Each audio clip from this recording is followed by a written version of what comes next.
Bago po tayo magpatuloy sa pagbablog ng ulan dahil malakas na nga po ang dilim, titignan po muna itong patanga kasi may nahuli po yatang bulig sa kahito. Ayun, ay ang laki ng bulig! Dalawa na yung bulig! Ito yung isa Ay, ito ba isa? Ang laki. Oo, sa kaliwalo ang laki. Ayun, laki. Ang laki ng bulig po. Ayun, ang laki. Tingnan po natin mabuti. Ang laki. Ang laki ng bulig, oh.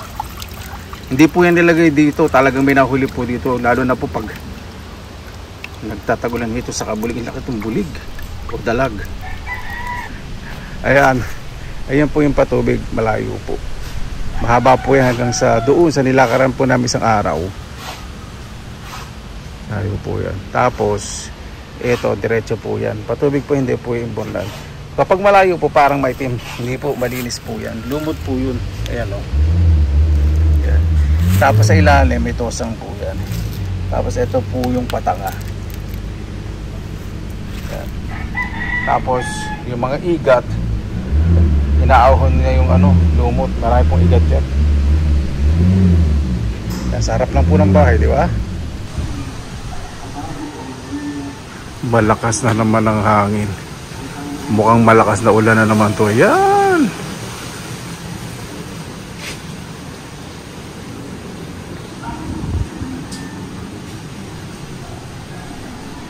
Malaking dilim na naman, mukhang malakas na ulan na naman to. Kaya na nga ang malakas na ulan.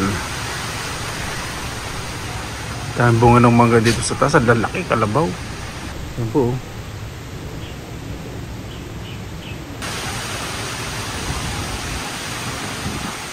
Sarap dito sa taas.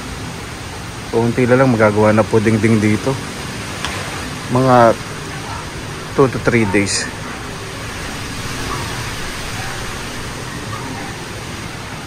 Mag-relax po muna tayo sa ulan ngayon. Medyo dehydrated po ako, sobrang init. Tapos ngayon umulan, kahapon ito mainit. Sa tuwing hapon at gabi po umulan dito. Yung naano po ako, yun dehydrated nga. Inom po ako ng tubig. Pasok muna ako. Ang lakas ng amoy ng alimaom. Yung singaw sa ground.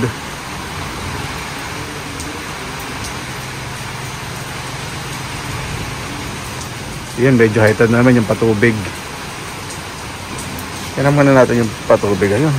Silipin natin. Lamig. Ayun, mataas nga.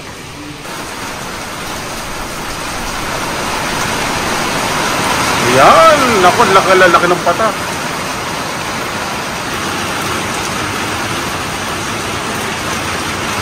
Sarap ng hangin.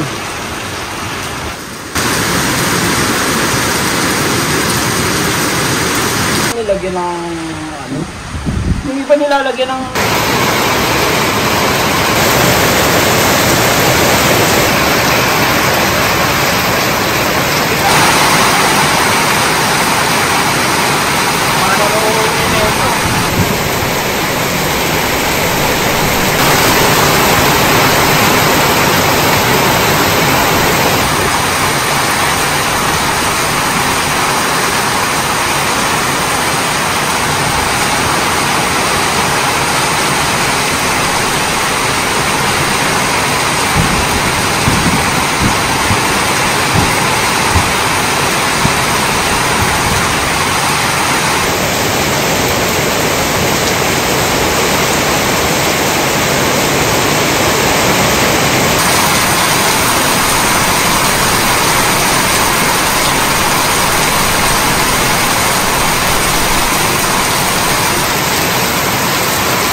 Ano, Mark? Mas nadagdagan? Tingnan po natin yung huli. Ay puta, ragis na yan. Hagin ako madulas. Hindi ko pa pakikita si Mark kasi shy type siya sa camera. Pakikita ko lang po yung nahuli. Ay, ang laki pala. Ayun pa rin po yung huli eh. Isang bulig, isang hit, isang liwalo. O, kunin mo na, baka makawala pa. Okay na, buksan mo na. Ano? Buksan ko yung zipper. Bukas na ito sa kabila. Ito oh. Hindi, ito. Ay, ito mas malaki. Oh, yan. Yan ang bukasan yan. Laki ah. Yan. Yun pala yung... Oo, bukasan. Oh, siya Allah. Laki nung, bulig. Ang bulig, ano? Yan ganyan po yung pagbabalik. Yung dulo po, nakaangat kasi yung bulig dito, liwalo, lihinga po yung sa ibabaw. Pag lubog na lubog po yun, pumamatay po yun. Yan.